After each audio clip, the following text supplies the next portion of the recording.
Alright, welcome back everyone to StarLadder and iLeague StarSeries Season 2. I'm Noxious, with me is Firebet. You casted the first match between, I forget, Xixo and Swishai. I don't know how you pronounce the name.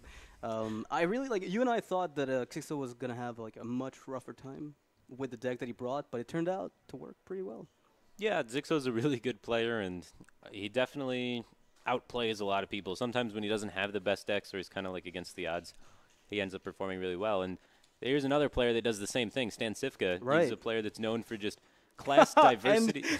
and his peculiar streaming habits. The guy's just kind of sitting there eating, making himself comfortable on the desks. But Yeah, sure. He's usually got some bananas with him or some kiwi or something, just... They don't have those in China, though. They don't? Well, they do, but at breakfast at the hotel. Yeah, the breakfast at the hotel, they had tons of water. The guy came back with 6.5 plates of watermelon. It was it probably would have been easier just to take the whole watermelon at that just point. Eat the whole thing Yeah, right off the watermelons. I mean, one of the things that's interesting about StanCifka usually is the way he takes the decks that he brings. Because you'll find that he takes very standard decks to the tournament, but ends up cutting what others would consider crucial cards, replacing them with things that he prefers. First, it the has game is really good. Really often. It's very complicated and very complex, and you have a lot of decisions every game. And also, I really like the community, that the things we are doing, building the decks, and we are inspiring a lot of people. And it's really nice, to get all the feedbacks from the fan that they are cheering for you, and yeah, it's a really great feeling. But it's also kind of what I don't like in Hearthstone, because sometimes you just focusing on your game isn't enough. You just also need to put a pressure to sell it out, to let people know what you are doing, and sometimes it's just too much, and you lost a lot of energy just communicating this stuff. So, but it's probably one with the other. So I kind of accept it the way how it is, and I really like being a Hearthstone player in general. It's obviously Cartoon, because the card is so cool. You play some suboptimal cards, but you get so much benefits, not only by Cartoon itself, but let's say the cards like Twin Emperor are super strong. So that's by far my favorite god. Oh, my road to this final, it was super difficult. It was more difficult than actually playing on most of these events, because for example, I had to beat Colento twice to get here, and all of you probably know how difficult it is. So even the qualifier for this tournament was one of the most difficult Hearthstone experience, and I'm really happy to be here, and let's see how it goes here. But yeah, the qualifier was really tough for me. What I like most about the StarLadder is the format. That you first play at the online stage to get to the finals, because let's say, first of all, you can invite more players into the online stage. So it's great for the viewers. So they have they can see a lot of good matches, but it's also super good for the players who are not, let's say, top 5 in the world, but let's say top 20. They got the invite and they can battle with the best in the world, and they can prove they deserve to be in these offline stages. So you need to put a really hard work to even get to the finals, which is super difficult and super stacked. And then everything is so well run. So I would say StarLadder is my favorite tournament, and I hope more tournament organizers will go this path, that they will invite more players into the online stage and then make the offline finals, because it's so good. It's also better that if there is just online tournament, you never see other players, or it's a nice feeling to, oh, I've made it to the finals and I worked so hard for it and I deserve to be here. Because sometimes you just get invited somewhere and it's, you don't appreciate it that much because you didn't feel that you deserve it, really. Sometimes you just get an invite because but here I really had to work hard for it, and I'm really happy. Yeah, I've played with Jeb several times. He's a very solid player. He likes to bring the most established deck, and he, plays them on very solid levels. So he's not super innovative, so he's gonna be my opponent for the first round, and I kind of hope I know what to expect from him, but maybe he will surprise me. But he's definitely super solid player. Well, for sure, top 10 NA player. So yeah, I cannot underestimate him at all. He's super solid player. So. All right, so StanCifka, we got cut short a little bit talking about his watermelons initially, but he did speak about the whole format of the tournament, which is arguably one of the better ones out there, I think, as far as showing skill I think. And Jab has attended, or will be attending for the second time in the StarLadder series. It is going to be the first tournament I think that I've seen him play in a while, at least without his team. You know, Hearthlytics expanded recently, so he's now teamless and available for grabs. As far as his playstyle goes, StanCifka mentioned he was very standard. Yeah, it's standard, and then there's that one element that he's always brought, like Tempo Mage. Yeah. That has been his favorite deck for forever. He's always done really well with the deck. He even did well with it at BlizzCon. And even when the deck's not considered very strong, he tends to bring it. He also tends to favor mid-range Hunter a lot. He brings that when it doesn't feel very strong. And we can see from his lineup, he continues to do that. He's got the Tempo Mage and he's got the mid-range Hunter. Decks that people would consider are the weak link decks that aren't in the top 4. Like Zixo mentioned, he says the top 4 classes that everyone should bring are Druid, Warlock, Warrior, and Shaman. And you can't bring all of those 4 classes if you're bringing Mage and Hunter. So it's some interesting deck selection there for Jab, going with more of his favorites rather tan what everyone believes is the best. Yeah, it's always like that he plays. That being said, we'll have a short video to introduce the player to you guys so you can learn a little bit more about him. If I had to cosplay a Hearthstone card, probably like Archmage Antonidas, and I just go like, haha! Most overrated card right now, maybe the Shaman for cost 7/7. I think like there are a lot of answers to it right now in the meta. It's not always going to get an attack in. Most underrated card, not sure about that one. Yeah, I know most people in competitive scene don't play Wild, but I actually hit Legend in it last month, so I've been enjoying it just because I can play Priest, and Priest is kind of bad in Standard right now. I really enjoy coming out to these LAN events. StarLadder's a great tournament host. I've always preferred playing in LAN events over just random online tournaments. I feel like more is on the line. I have a lot more to work for and a lot more to win. StanCifka, he always plays like some crazy decks. Like he brought Cthulhu Priest in the qualifier, so he could kind of play anything. But yeah, he's a wild card. Have to look out for him. All right, so Jab was mentioning how StanCifka is the wild card, bringing in very unique decks. Very much the opposite of Jab. I mean, he does tend to bring the beatdown decks, the ones that ask the questions. He brings Zoo, mid-range Hunter, Tempo Mage, all these types of decks. And even his Warrior that we see here is actually going to be on the Tempo side of things. So he will be playing something, I'd say, rather standard. Yeah, for the most part, Jab has more standardish decks. The Mage is kind of weird and wild and wacky, but other than that, things are pretty standard. We look at StanCifka's decks. He brings Rogue, which is honestly a wildcard class. A lot of people not considering it. I think Rogue is actually quite good in this tournament, just because of the popularity of Hunters. Yeah, it's interesting you mentioned that, because StanCifka expected something like 50% Rogue representation across the board, but it's very, very low compared to that. Yeah, I think he's the only Rogue in the tournament. Yeah. Yeah, I came into it thinking, like, best of 7, there's the 4 decks that everyone's going to bring, Shaman, Druid, Warrior, Warlock, and then the 5th class, I thought a lot of people would favor Hunter. That's how it's been in the past. When we look at other best of 7 formats, like the Hearthstone World Championship, for the different regions. So I expected to see a lot more Hunter, and I imagine StanCifka did as well with the Rogue pick. Lucky for him, his first round opponent does have the Hunter, so Rogue does have an easy matchup there, and it might be able to work out quite well for him. Yeah, there's also the whole point with Zoo, I think, where depending on the type of Zoo you expect your opponent to bring, Rogue will perform super differently.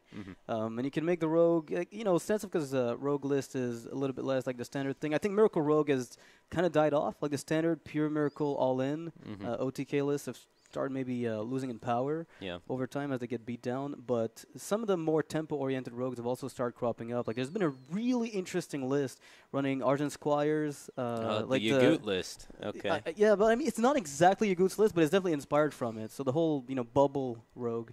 Yeah, kind of put it that way. I don't know if I'm as much of a fan of that, but we can see this Rogue list by StanCifka, which I like. I like the text in this a lot more than throwing in Argent Squire and things like that. So what you do is you take out 1 Cold Blood, put in 1 Shadow Step. So it's like the similar amount of damage. It's just Shadow Step's more useful against aggro. And then he's taken out a Conceal so he could put in more defensive cards. And then he took out a Sap because Sap isn't great against aggressive decks. And put in a Shiv, which is great against aggressive decks. So I like just taking out some of the greedy cards, putting in safe anti-aggro picks. And sticking to the initial game plan as opposed to making it more of a tempo rogue, with miracles sprinkled in, or the other way around. Yeah. So I think this is the more consistent way to kind of alter rogue, because otherwise you have to change so many cards because you alter the entire game plan. It's like putting Elemental Destruction in your, aggro shaman instead of going the hybrid route and putting the storm in. Right, exactly. Because if you run the Elemental Destruction, then you're like, well, if I'm killing my own board, and I'm going all in on the board, then I guess I need more draw. Then I got to put in the draw The two. draw two, yeah, exactly. So it becomes kind of an entire deck shift as opposed to Attack being a few cards. Yeah. Exactly. Well, it looks like the lineups have been decided. Shaman ban from both players. I think we can all agree with that. And Warlock Warrior is on both sides. And then Rogue Druid for StanCifka and Mage Hunter for Jab. So very different approach to the lineup once you get past the whole Warlock Warrior Shaman. Yeah, it's going to be interesting. Jab's Hunter, although it has a bad matchup against the Rogue, right? It has such a great matchup against the Warrior and the Reno Lock that I don't see it being too much of a problem for him to get out. He really doesn't want to queue it into the Rogue, though. He wants to try and avoid that if possible, right? He wants to hit the Reno Warlock with Hunter. And he did. That is the best way to do that right there. Yeah, and you have to expect that StanCifka is not going to be bringing something like Zoo. StanCifka is a very control-heavy player when it comes to the deck that he plays. Doomsayer is a pretty good pickup, though. It's one of those few 2-drops in the game, in the deck that is, that are going to allow you to transition better in the mid-game. Yeah, it looks like he's playing, well, he's playing some of the text of the newer...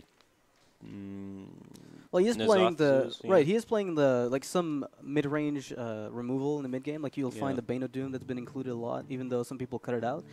He did put it in. There's a lot of targets. Cthulhu's Chosen is one of those that spring to mind, as they tend to lose their shield sometime in the mid-game. And he's still playing a lot of the standard Reno stuff. Yeah, it is interesting to see him play Bane of Doom. He always throws in Bane of Doom and Reno Warlock. Everywhere, yeah. I mean, he's Yeah. playing the Nazoth variant, I think. So it is going to be a little bit more about sealing the game with not the OTK combo. And we've seen Frozen finish #1 legend on StarLadder with a very similar list to this, except he doesn't have Bane of Doom. He has some other card that I can't remember in place of Bane of Doom. But, you know, the Nazoth Reno Warlock coming back with a vengeance just because of the popularity of the Warriors. Yeah, it's a lot easier to win against decks that don't run double brawl. That is right. There's a lot of decks. Cthulhu Warrior will tend to take you off guard with that, but otherwise, well, very even against solid Cthulhu pick. Warrior, you're just hero power. You're happy. Outvalues them, yeah, for sure. You're You can get that Jirax's transition and easy game as long as their Cthulhu doesn't get too big to prevent that. All right, well, StanCifka does have one of the more aggressive openers from Reno Lock. I mean, this type of hand is as on curve as you're ever going to get when it comes to dealing with the Hunter. I mean, you got Shadow Bolt for the Animal Companion, the Ooze for the weapon. Yeah, you got it all. And I think right now you're just going to be playing turn 1 Possessed Villager, but he's more thinking about what is he going to be doing in the future. I don't think you ever really coin Doomsayer out here. No, I mean, the only upside to coining out Doomsayer is if you really expect them to have exactly the curve 2 into, perfect outcome on 3. But the odds of them picking up, the Huffer after a 2-drop, that's like a 33% on Animal Companion to lose the Doomsayer if you played a turn later. It's not likely enough to be worth it. Yeah, so I'd like to see Possessed Villager pass, I think. Yeah, it's pretty standard. So he's doing the life coach thing, which is the life coach thing is you spend your turn 1 analyzing the entire series. He doesn't want to play the Possessed Villager because he's expecting the Doomsayer, and then he'll lose half the value on the Possessed Villager, I guess. Sure, I mean, if Flame Juggler comes out, you're also losing half the value on Possessed Villager as well. Yeah, you could just lose the Possessed Villager for 3 life, right? If he just trades his minion into Possessed Villager, then the Doomsayer goes off. So he values Possessed Villager higher than 3 life. Yeah, and now Jab does have the kill command to go with the 2-drop beast, so if Doomsayer comes out... Yeah, but you don't mind that. Right, like that's the thing, is like how much do you really want to commit? That's a lot of wasted... I think you still just do it as Jab, just maintaining board seems good. If you're feeling really frisky and lucky, you just roll the Huffer, win the game. Yeah, nice frisky play. I don't think... I mean, maybe Jab has got the balls that I don't, but... Yeah, I don't have the balls for that. He is going to hold back the kill command, just develop the freezing trap. So this is a way that he's able to, not waste the resources of the kill command, but not totally waste his turn because he's still developing something here with the freezing trap. Right. Otherwise, if he'd gone for the hero power, it's usually a bit better against decks that are not going to be running that much healing, but because of Reno possibility, getting the extra damage in doesn't matter nearly as much. And this is where StanCifka's play of saving the Possessed Villager impacts the game greatly. Now he's able to use Possessed Villager to get rid of the freezing trap, which otherwise... The 3-2 from Jab would have traded into the Possessed Villager. The Doomsayer would have gone off, removing the Possessed Villager completely. Now suddenly, he just beats Freezing Trap with it. That's pretty neat. A play that I automatically didn't even think about. I was just like, turn 1. Yeah, turn 1, play Possessed Villager. But yeah, it has a lot of downsides when you actually start analyzing the potential outcomes of the future turns. And now Jab's going to be a little bit off curve. Not that there's any great 4th standalone drop in this deck, and picks up Leok. That was the most exciting of them all, but it's a beast. Yeah, it's no Huffer. Yeah. It doesn't deal 4 damage to face twice and force an answer. Huffer would have gotten coined Bane of Doomed, though, so I guess this is better. in some worlds. I guess in a weird way, you might say it's a little bit better. And the trap not going to get Jab any bow value. He would have probably loved to have an Eagle Horn bow here, just to be able to guarantee a tiny bit more damage output. So StanCifka trying to figure out what he wants to do with the trade here. He plays around like Snake Trap kind of fine here. If it's Snake Trap and it activates the snakes, he has the Hellfire to clean up. So not too bad. Yeah, he probably would be looking for Mortal Coil follow-up to clean up everything. I mean, Jabs plays on turn 5 if you're StanCifka. There's something like Stranglethorn Tiger, possibly a Stampeding Kodo that hits nothing, a little bit off curve. There's 3 dropless hero power. That also happens quite often. Otherwise, it's usually a mix of 2 drops that don't do very much. Yeah, just going to get rid of that Leok there. Didn't really have great proactive plays. He could have, like, Spellbendered aggressively, but you don't really want to do that in a deck that runs Savannah Highmane. Yeah, you do need to remove the 6/5 and the 2/2 Hyena to come out of it. I mean, you do not have the same way to cheat health back in your health pool like the old handlock. So dealing the Highmane, you need to clean up everything at once. There's double Call the Wild as way, threatening you in the future. Yeah, Jeb has all of the late game here. He's got the kill command finishes and the double Call of the Wild finishes and just missing that entire mid-range in mid-range Hunter Absolutely, right now. Yeah. I guess like if he'd been able to pick up even something as ridiculous as just the Fiery Bat, that would have still just been in this spot just fine enough. But right now, StanCifka's got to be figuring out what's the best way for himself to set with Highmane, and I think Coin Sylvanas might be one of the better ways. He's going to opt to go with Dark Peddler and look for something off of that. I mean, if you pick up a Power Overwhelming or a Soulfire, you can still handle it rather well. Silencing and killing it for sure. I guess he might be even playing the Ooze down this turn if he doesn't find anything, right? So then you have 5 power on the board with the 2/2 and the 3/2. So if your opponent, you just need to make sure you can deal with Savannah Highmane. You've seen your opponent hold on to a bunch of cards and pass a lot. They're very likely to have Savannah Highmane in their hand if they run it in their deck. So setting up some amount of board pressure that can kill Savannah Highmane, and that's why we see him go here with the Tempo Acidic Swamp Ooze. Even though it's not removing a bow, if your opponent plays Highmane, you can now silence it and kill it, and it's absolutely huge. Yeah, and if there were a bow, you would have probably seen it already, given the fact that the turns have planned out that way. Like there was a Freezing Trap, no bow was picked up to get the value out of it, so you can assume it's just not in the hand yet. Sure. And your opponent ended up floating 3 mana on the previous turn. Unleash does pick up a little bit of value, but it's not excellent in any way. And what's interesting too is that StanCifka had the option of maybe not developing everything, where that plays a little bit, around the Unleash. But if you leave a Hound up, then your Bane of Doom finds a target. Yeah, well, what are you going to do with Unleash? Both companions have been played, right? Yep. So Unleash plus what? Yeah, exactly. There's no follow-up to it. Yeah, so you have just 3 mana sitting there. And I guess it's Unleash plus Kill Command. On a 3/2. And that is a weak turn. It doesn't even put Jab in a favorable board position. And look at that coil. I mean, I guess you Bane of Doom anyway if you really want to be... Unless you want to go coin Sylvanas and a coil. I like just Sylvanas and trade your 2/2 into the 1/1. Oh, man. The coil. Well, you'll find coil value later. Look at those demons lurking in Bane. I don't know. I think you can easily find more resources later on. Targets for it. What's interesting too is that playing Sylvanas at this point, when you've seen there's no Highmane, when you've seen there's no mid-range, basically means that you're gonna run into Call the Wild, more likely than not. And Sylvanas against Call the Wild is pretty sweet. It trades at least into a Misha, possibly gives the Huffer to clean up everything. Yeah, it could just solo Call of the Wild. Yeah, pretty good card. And Fiery Bat. A little bit late, it feels, but at least it's on curve this time. Hey, I was on time today. Yeah. That's unusual. Yeah. All right, Cifka does still have the lead in this spot. So again, the value he could pick up here from the Bane of Doom is, you have the option of Bane of Doom is there with the coil, but there's also the whole just Hellfire this. But do you ever just Hellfire post Call the Wild to coil something out? Because you do kill the Huffer. You can kill the Misha on the back of it. I like Silence Coil, I think. Sure. Yeah. The Hellfire damages your own Sylvanas a lot, which is awkward. Kills your own 2/1 for nothing. So you have seen that there's no Highmane, so I really like just getting the Silence out now. Your opponent has to top deck the Highmane, and right now they'd rather be playing Call of the Wild than Highmane, so it works out. Sylvanas is still soloing Call of the Wild. Still soloing Call of the Wild. Yeah, I like the Power Overwhelming trade. Yeah, I was going to say, I feel like Power Overwhelming is going to find decent value here, as opposed to weakening Sylvanas down to 1 health. But it still solos Call of the Wild, So Still solos called there is really no massive drawback to it in this spot. Well, the scary part is Call of the Wild face. Into Call the Wild face, Yeah. into face damage, into Never Reno. Face, face, face. Right. Face.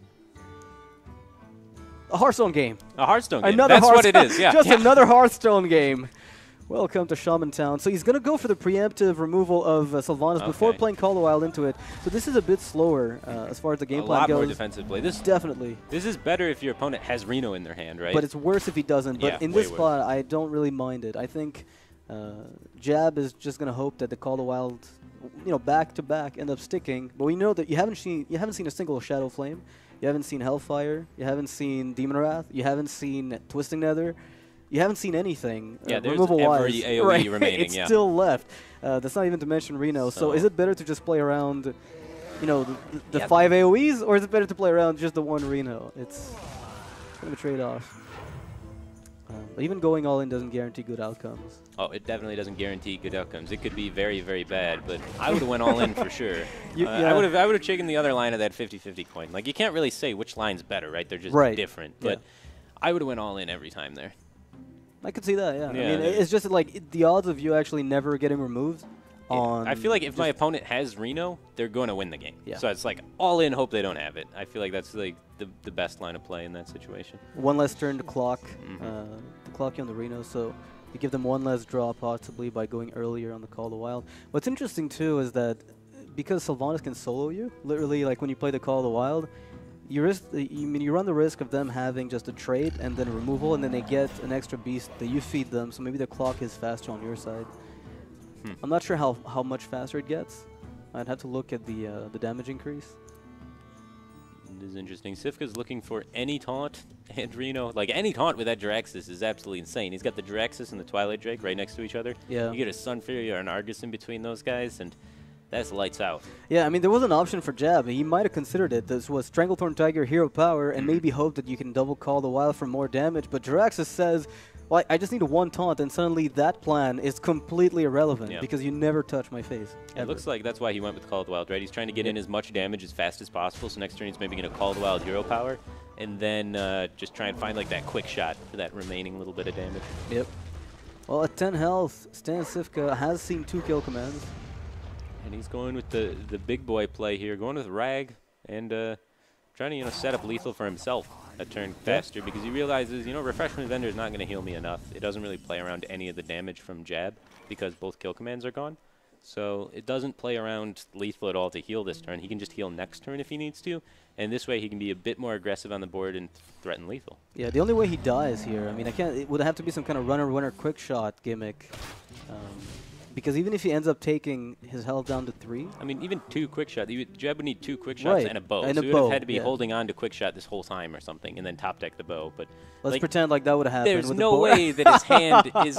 There's no way there's a bow in his hand. StanCifka knows that. And it's very unlikely that there's quick shot in his hand just because he hasn't been removing things. He could have been sniping things very cleanly with quick shot. Instead he had to use kill command. Really awkward kill commands on the Ooze on that turn where he ended up wasting damage on it. So it's obvious that Jab, just based on the read, I think Cifka's plays make a lot of sense. Yeah. It's kind of interesting because you wouldn't make those plays assuming you were playing blind, but with the information he's acquired throughout the game, then suddenly just playing the Rag here. Cifka has lethal here, right? I mean, it's like lethal or clear the board, right? No, it's lethal and clear the board. He's got the Demon Wrath. You can just kill with Demon Wrath you end up clearing the entire board. Well, I guess it's a sad day. Yeah, that's why the Rag play was just so much better than the heal play. The heal play didn't play around any potential lethals based on the information of what you know about Jab's hand and how the game's been playing out thus far. And it just sets up lethal for your following turn, which is pretty huge. If you can kill your opponent, it's usually a good thing to set up. When you don't have Reno, I think it's even more important because there's some times when you have Reno in hand, you can play the greedy play and maybe hope that that's enough to stall and just play the long game.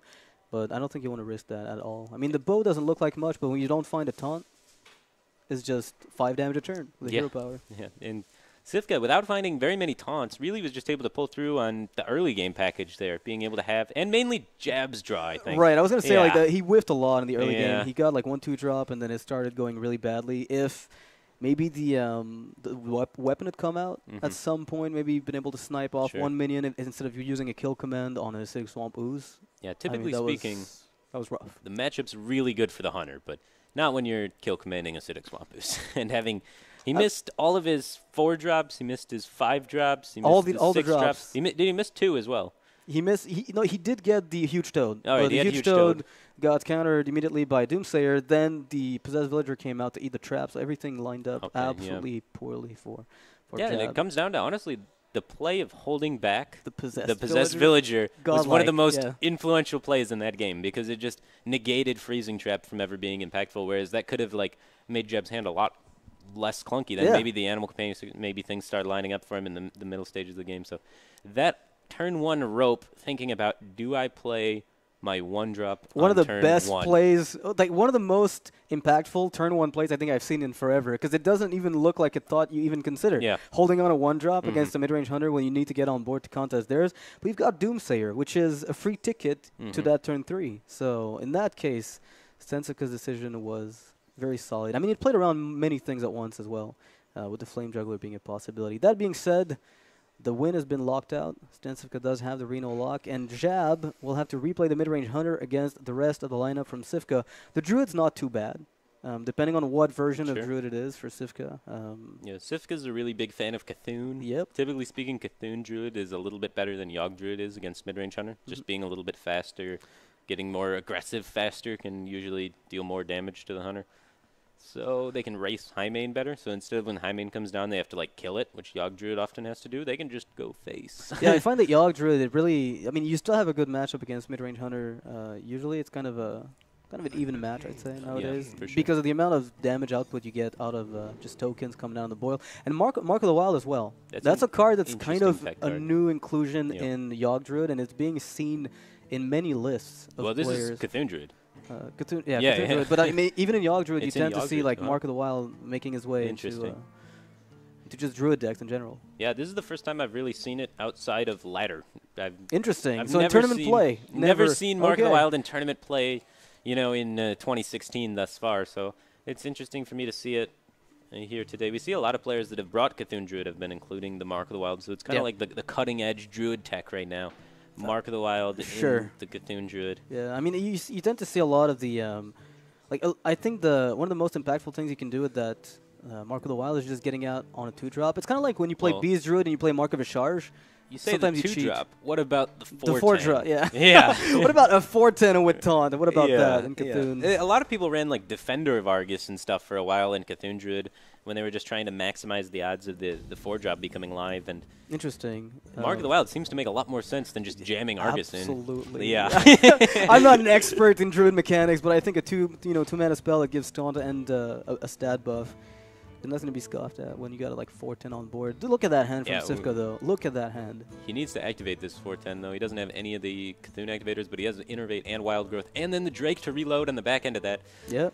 And Jab coming at him with the Tempo Mage. Jab has a really greedy Tempo Mage, so it's a bit slower than a lot of the Tempo Mage decks. It's like it has a very similar early game, but when it starts curving into the mid game, you got things like double Cabalist Tome instead of Water Elementals, and a lot of these slower cards. It's got Polymorph in there. It's got Archmage Antonidas, much like Zixo's Tempo Mage deck, so just a bit more greedy. And how do you think that favors him in this matchup? I actually am not sure if it's even better at any point because, I mean, I guess the deck is very slow, the Cthulhu Druid, but what they do when they just ramp up anyway, doesn't matter what you do. They end up just vomiting, big 4-drops and 5-drops and 6-drops. I don't think you ever get to those big turns because you end up having to use a lot of your spells in the mid-game, and you can't really hold on to them if you want to protect any of your tempo cards. Cifka here going with the Coin Wild Growth. He doesn't want to play Living Roots on turn 1 as he wants to save it to snipe off some of the 3-2 minions that can hide behind taunts like Mirror Images. So I really like that line of play. Oftentimes you see, Tempo Mage players get the Sorcerer's Apprentice Mirror Images or just what have you, and it just becomes a real hassle to remove their minions. So it's saving that Living Roots to be able to go over the top, remove those crucial minions. It's really important, especially when their minion count in Tempo Mage is just so low. They don't have that many. Nowadays, I don't even know if it's Tempo Mage anymore. It's kind of like calling Tempo Warrior. I mean, I feel like at this stage, like it's more of a mid-range deck across the board when it's curving out with big threats, and you've got the Tempo Mage, which nowadays barely even plays for tempo. It's just kind of playing a spell and something with it and hope it lands. Yep. But they're not tempoing you out the way that a Tempo Druid or mid-range Hunter would. And then every, like 1 out of 10 games, they get that Mana Worm into Sorcerer's Apprentice. And then they still play like Tempo Mage. Then they tempo you like crazy. So yeah, absolutely. It's a different deck. Depending on how your hand's drawn, depends on how you really have to play it, right? We saw Zixo in the last series playing it like super control-y and just like fatiguing his opponent's hand basically by holding resources for as much value as he possibly could. So it's definitely a weird deck. Yeah, it's interesting because you see a lot of back and forth on Kabbalah's Tome. That's one of the big cards that makes the deck either go from a possible Tempo Mage to just I play spells to deal with it. You know, it's no longer anything about tempo. All right. And suddenly it becomes about gameplay. Sticking with the Stinky. no, Sifka. no, Stinky. He's sticking with the original plan with the coin Wild Growth into Innervate Drake. So yeah, not really too much of a surprise there. He contemplated a long time about how that spell power really influenced Jab's turn against him. It's really scary against Frostbolt and against Roaring Torch, but I guess he's just holding the gambit there. Yeah, I think Forgotten Torch is the scare. The issue is if there were a Frostbolt, then it's still a little bit off curve on 3. And unless there's a Mana Worm or a Sorcerer's Apprentice being played with it, do you expect that either of these 2 drops or 1 drop would have been played on turn 1 and 2 respectively? Yes. And because they weren't played, you're almost assuming they're never holding it. But in this case, he's holding both as a result of drawing the Mana Worm last turn. That is going to be a sweet, sweet swipe. Oh, man. Oh, that feels bad for Jab. I think he's going to swipe here. He may... Yeah. No, I mean, there's no other play. There's no other play than swipe. I mean, you're cleaning up 2 minions and an extra card, and you're guaranteeing to keep the Drake on board. You're 3 for 1ing your opponent. It's really powerful.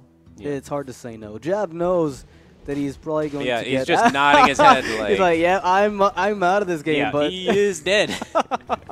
It's one of those turns you really can't do much about.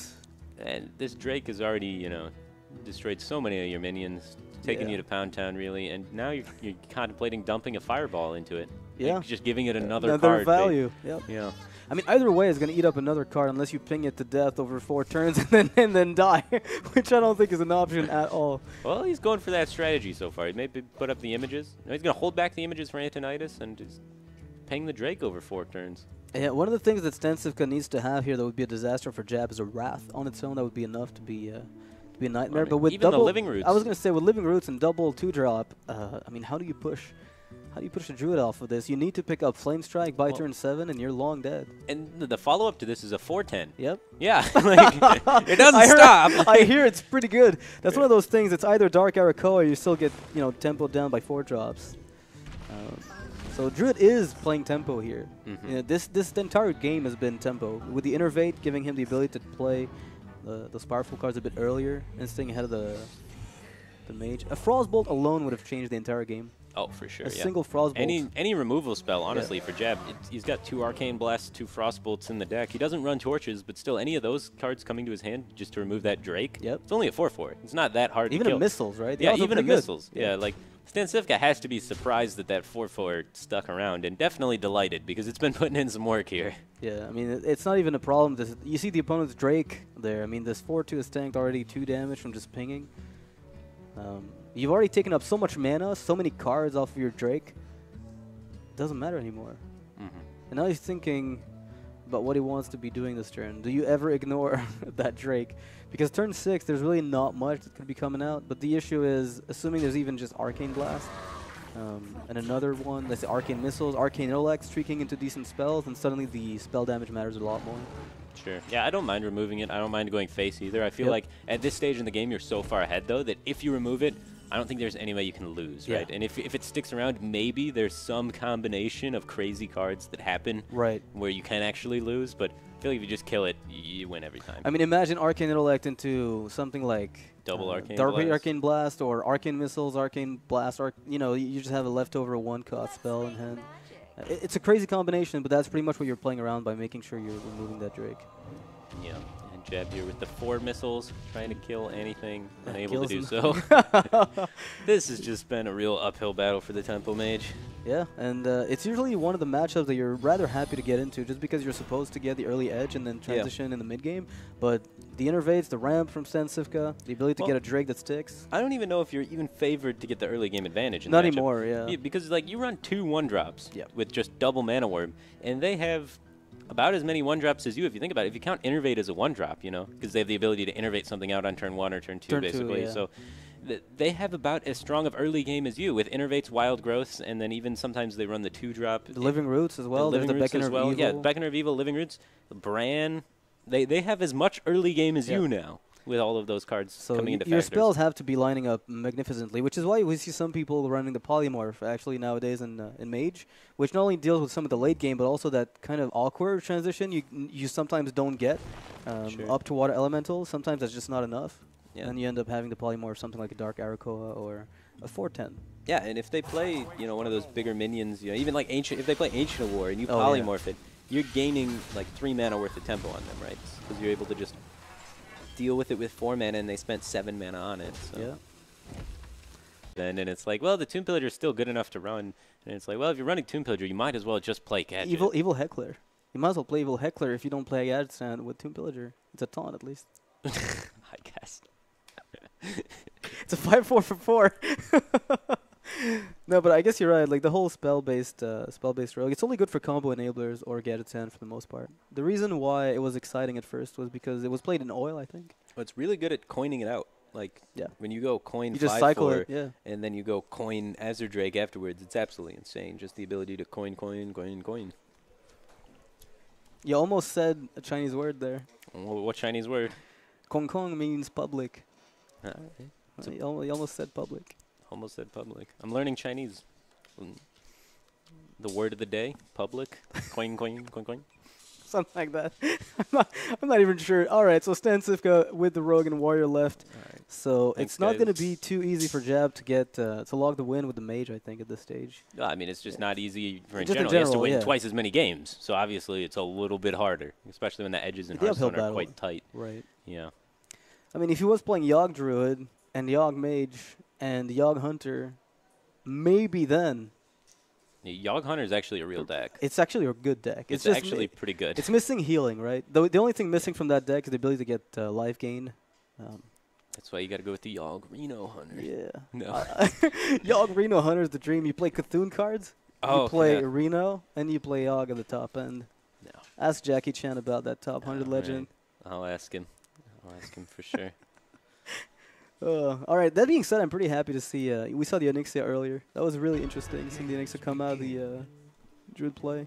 Yeah, the Nixie has been pretty common lately in a lot of people's top 100. Everyone took like Semfglass's top 100 Yogg Druid deck, and then they took out the Cenarius and put in Onyxia, and then we're like, done.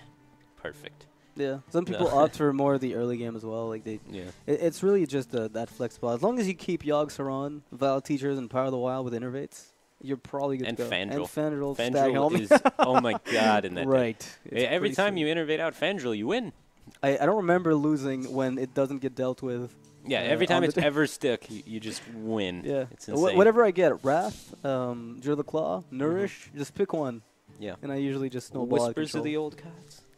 Yeah, I mean, you don't like to include that in your deck baseline. I won't hold it against you. You get it with the Raven Idol every time. So you get Raven Idol and, let's say, a Cenarius, then you get Wisp of the Old Gods, and then you play Cenarius on top of it. That's the way you play Fandral Staghelm. That's the way you do it. All right, so Jab will be playing the Mage again up against the Rogue from StanCifka. We see Tomb Pillager, so it's a very standard Rogue insofar as it's running Miracle, but it's got a lot of interesting techs. Yeah, we can see it's double Farseer. Yeah, it's a relatively, 3 heavy curve. Usually, you see, 1 Farseer and then 1 Shadow Strike, 1 Edwin because you can only run 1, and then 2 SI agents is normally on the 3 slot. Sometimes even no Farseers when you're including the Shadow Strike. But 2 Farseers and a Shadow Strike is a bit heavy on the 3 slot. Looks like he dropped a Conceal to add in that extra minion there.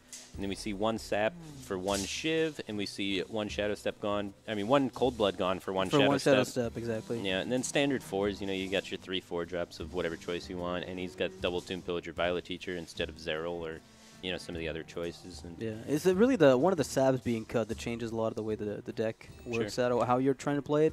The second Conceal is also less valuable when you're losing a Cold Blood, because sometimes you can just get free re-stealth on a minion that's cold-blooded, and then you swing twice. Yeah. So it's kind of like everything goes together. When you take out one spell, suddenly a few of the other ones also end up going with it. Yeah, it's basically just try and lower the percent chance that you get dead draws, try and improve your win rate against aggro, as Sap can oftentimes be not good against aggro. Like, it's good against the 7/7, but oftentimes they hold that back when you're playing against, like, aggro Shaman. And he probably intended on banning Shaman with this lineup anyway, as we saw him do ban Shaman with this lineup. So he only has 1 Sap in his rogue, because you don't want to sap any minions against Zoo, really. Like, sometimes Councilman or Imp Gang boss. I was going to say, maybe a 3-drop, but that's about it. Yeah, and even then, if you're sapping a 3-drop, you're gaining 1 mana worth of value in tempo.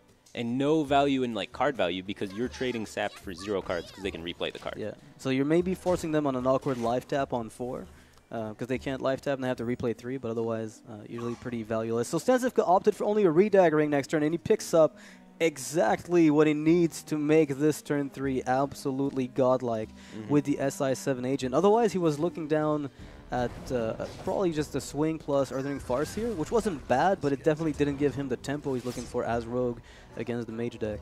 Yeah, it wasn't as good as this for sure. Yeah. I liked this line a lot. I mean, it did work out. It could have been a little bit worse, but this is one of the better outcomes for him. Yeah. Jab just following up with removing the SI7, developing his minion, holding on to the Flame Waker. Yeah, he could have got the weird replays there, but yeah, not really. Well, there's a Shiv Blood Mage. I was going to say, do you just Shiv to kill a 3-2 with your dagger up without developing anything, or do you play the Tomb Pillager and suddenly...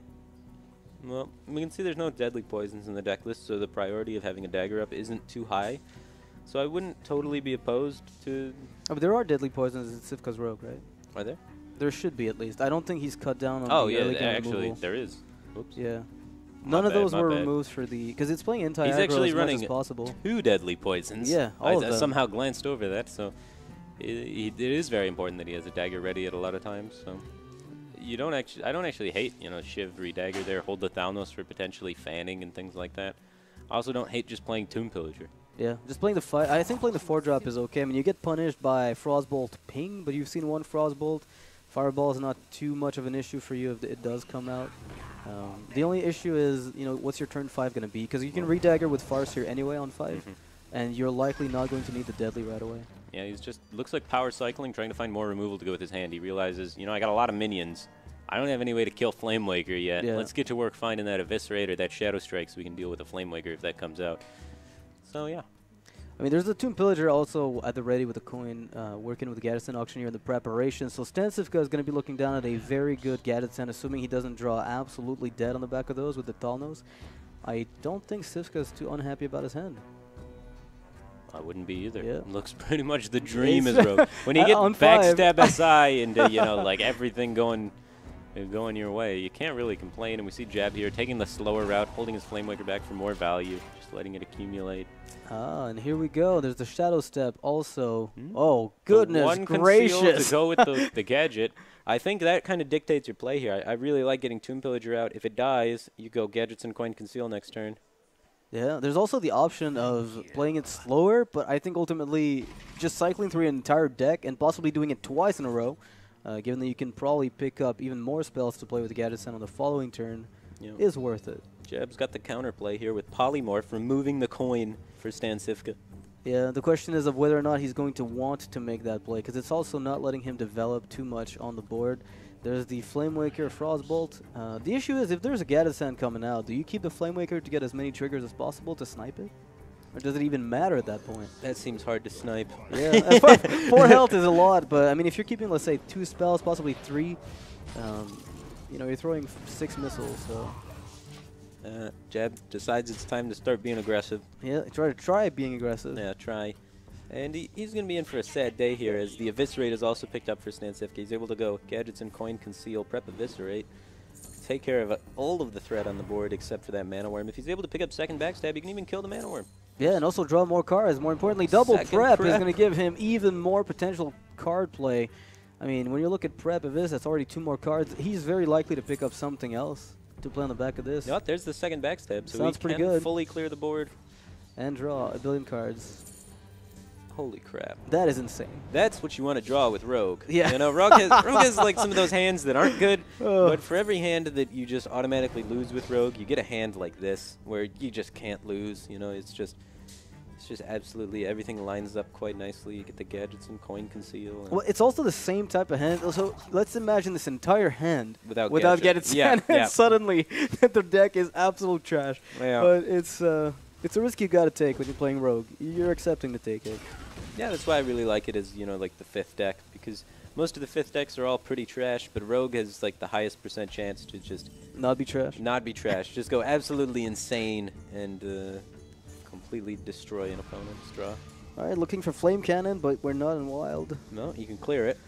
Good luck. You can always try. He's going for it. He's got to go for it. No, he's not going for it. I would have went for it. You would? I would have went for it. Just to set up at least an Arcane Blast that works. Just for the dream. Okay. You know how many times that would be on like Reddit and YouTube if it cleared it? It's like esports. Yeah. It's fine. Like Yogg-Saron wins are nothing. Nothing compared to the those missiles you're concealed out. I would have snapped down it too. No hesitation. Just boom. Like, let's 6% this guy down. Easy. Oh, man. Still probably would have lost the game. It doesn't matter. Doesn't matter, had balls. Yeah. I feel like that's like a risk Jab needs to take, though. I mean, at this point, we've noticed 2 games in a row that he's just been on really awkward, board states with this mage deck. It's not really for lack of drawing. Like the first match, the draw wasn't exactly stellar, but this time around, it was really the backstab draw from Cifka lining up with the SI7 that was already in hand. Cifka's got an odd prep here. Not really much to do with it. I guess he can prep the Deadly and go face if he wants to ignore the Thalnos. I mean, you could try that. At the very least, you use that extra mana. It opens yourself up to Flame Strike, so I think you still have to use the Deadly and kill Thalnos. Otherwise, Flame Strike killing your teacher actually pretty big blowout. Do you ever step? Never. There's no point you stepping save it anything for Leroy. Yeah. Well, there could be a Flame Strike. No, not right now. But the Drake with the Blast. Yeah, he can do a little bit of cleanup here. It's not that bad for him. And he does draw an extra card, so if it's another Arcane Blast, this is looking even better all of a sudden. But not the case. That would have been sick if you got another Arcane Blast, just cleared the whole board. That would have been insane. Yeah. Get a really good Arcane Missiles on the back of that. I mean, he could still snipe most of these 1/1s if he gets a bit lucky, and he does pick up 2 of them. Not too bad. But the hand from StanCifka is full of options. It's hard to imagine that he wouldn't be able to replenish the board and put Jab back on the back foot. He would have to get a Flame Strike on the next draw, I think, to even have a chance at this stage.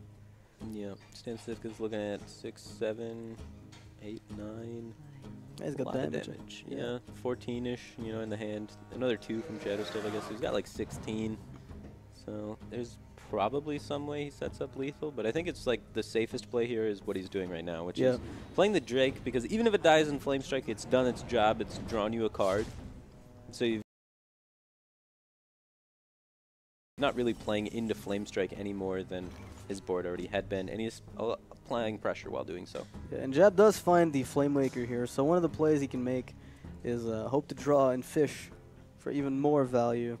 He's got Flame Waker. He can't really Fireball and try to draw on the Arcane, unfortunately for him. Yeah, a Flame Waker, Fireball, Coin Ping. That would have been, yeah, I mean, that is exactly the kind of hopeless play you make in those situations. Otherwise, there's a cycle into another Frostbolt. I think there's Missile, so there's a few spells that don't cost much. Waker, or play and set up a Flame Waker that's even better turn by making it so there's even more 1 health targets on the board. Yeah, can he live that long though? That's the real question. Yeah, I don't think so. I don't think so either. That's 12, 15, 16, 17, 18 damage. Yep, right there, and that is going to be it. Cifka's going to go up 3-0 over Jab here. I've had PTSD from this. Help me. It's just like nowhere near as good as before, though. The cost to Leroy really nerfed the Shadow Step. Yeah, it really helped make the deck, a bit more balanced. Well, yeah, because now they have to run Cold Blood, which are just way less consistent than, Shadow Step, allowing them to be used as removal or heal. Yeah. Like, literally, when it was double Shadow Step and they didn't have to run the Cold Bloods, the Miracle Rogue was able to get extra heal from Farseer, extra removal from SI. They could just do whatever they wanted with Shadow Step. It was just like the god It didn't matter, yeah, exactly. It would always still punish you for damage anyway. Yeah, they could draw with it off Azure Drake. They could heal with it. They could deal damage with it. You return gadgets in? They could return gadgets in. It was pretty crazy. And, just that one little change of improving the cost of Leroy Jenkins makes the deck so much more clunky. So one of the things, too, that's interesting with Rogue is, you mentioned the Cold Blood, is the fact that as a result of them having to run Cold Blood, they end up trying to include those bubbles. Oh, yeah. So, the way, the direct, I keep going back to that point, but it's, like, super interesting because we don't see much of that in tournament play, pretty much at all. Oh, yeah, because it's just not good enough. It's not. Noxious, in the best of 5 format, I could, like, there's really no way. Bring it to Seed Story. Oh, man, I don't think I can attend, man. You're not going to attend Seed Story? I have a kid. Come on. It doesn't work. Seed Story. Oh, I have a child. All right, so last deck for StanCifka is going to be the Warrior up against the entire lineup from Jab at this point. You got to win against the Warrior, one of the most powerful classes in the metagame right now with every single deck you've got. And I don't think all of them are going to be lining up quite as well as you'd like. The mid-range Hunter can do somewhat okay, but even then... Some interesting techs in StanCifka's Warrior. Definitely. He plays the Arathi Weaponsmith, which I've never actually seen in Cthulhu Warrior before, but he's got that in there over what seems to be Bran. He also plays a Revenge, so he's just got, like, extra clear, extra draw, and a little bit limited win condition. So kind of like in the same sense as Zixo. Zixo text his towards aggro as well. StanCifka text his towards aggro, but in much fewer cards, right? He didn't, like, change everything around to make it work around Deathwing. He still is running the Emperor. He's still running, Justicar. He's not playing Doomcaller, actually. So there's no way to... He's really not trying to beat Control with that deck. At all. What's interesting, too, is the fact that the Doomsayer's there. Like in some lists, you see Doomsayer, and instead here we have the Revenge being played, which tends to work a little bit better when there's a board full of 1/1s from Forbidden Ritual, let's say, if you're not banning Zoo. You don't have enough AoE, sometimes that can be a little bit of a problem. So StanCifka just adding an extra ghoul effect to his deck. Yeah, it's going to be really tough for Jeb to get a win with any of his decks besides maybe Hunter. Hunter could maybe sneak a win here. That's kind of the deck that I expect him to be able to win with. The issue is, like, there's no point running it first unless you want to get the momentum. Screen time, too. And he does exactly that. Of course, Okay. It's just bad marketing not to queue your best deck first. You're right, because he is teamless and looking for a team. If you go 0-4, other team owners are going to be like, this guy sucks. But if he goes 3-1. But if he goes, let's say 3-2, yeah. What if he goes 0-3, and then his win review, he's like, I did that on purpose just to show new teams I'm the shit, and slams the mic down, reverse sweeps, And then do you hear the Thug Life music in the background? Yeah. I could see Jab's face pulling that out. He's too shy for that. There's no way that that's happens. true. What if he just upsets everyone and does it? Dude. The mic drop. That would be insane. The mic drop. The Jab would become my favorite player. I agree. I think I'd have to at that point. No. By the way, the bet against Xixo and in favor of StanCifka, right now StanCifka is winning. Sure. We expected him to win more than 6-0, but they're both going to be 1-0. Do you still maintain, after what you saw from 6-0, that StanCifka is going to go further?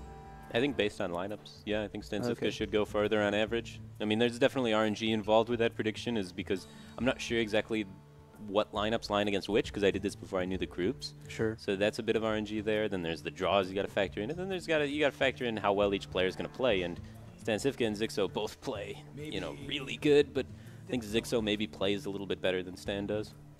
All right. So there's a lot of factors going into it, right? So you believe so much in the lineup that you still bet on StanCifka, in a nutshell. Well, well, I got to look at all the lineups before making my my guess. Yeah. So I kind of cheated. It's feels like anyway. It's all right. He'll hold you to that bet anyway. I know that for a fact. I've lost against 6-0. I lost my bet. I bet that he would completely get wrecked by a Chinese player. Oh, yeah, that wasn't going to happen. Yeah, I was hoping that that would happen. Well, that being said, Cifka is roping again on turn 1. He's considering going for the coin axe, but the implications are that you basically play a Arathi Weaponsmith like a turn later, if you ever do, which means that by that time, the 3 drops is just going to be unanswered, and then you have to have shield block, shield slam. You can't, you're off curve, so you end up in a very, very awkward spot. The fiery bat does deal a lot more damage to you this way, though. Yeah. Because it's getting in for 2 here, and then it's going to get in for an additional 2, so you've already taken an additional 2. If your opponent has a 3 drop, you're going to take an additional 2, so then it's stacking up to like upwards of 6 damage pretty quick. Yeah, it's basically down to that, you know, shield block, shield slam being there to answer. Yeah, I think that's the key factor as well. Like just having 2 shield blocks in his hand, and he's like, all right, I can afford to take 6 from fiery bat to hold on to my coin for potentially bigger swing turns later on in the game. Well, Jab does have a 3 drop. This time around, he's not missing his curve. This is exactly what we anticipated the mid-range hunter to do last match against the Warlock, last game at least, but didn't happen. This time around, though. He's hit all of his curve, though, so far. He's hit 1, 2, 3, and about to hit 4. He's got options on 4 as well. So he just needs to top deck the 5 drop, and then he's going 1, 2, 3, 4, 5. So Jab does not have the information regarding the revenge. He does know, however, that there's the possibility of Ravaging Ghoul. Now, you saw that the axe wasn't coined out when your bat was played. You saw the axe getting played anyway on turn 2, so you might be able to anticipate that there would be like a Ravaging Ghoul to deal with it. Sure. If it were there. Yeah, makes sense. But given this play, I think you'd feel safer just playing Infested Wolf. The odds of an AoE being there just clean up the 1/1s, pretty slim. Otherwise, the bat wouldn't have been killed. Sure.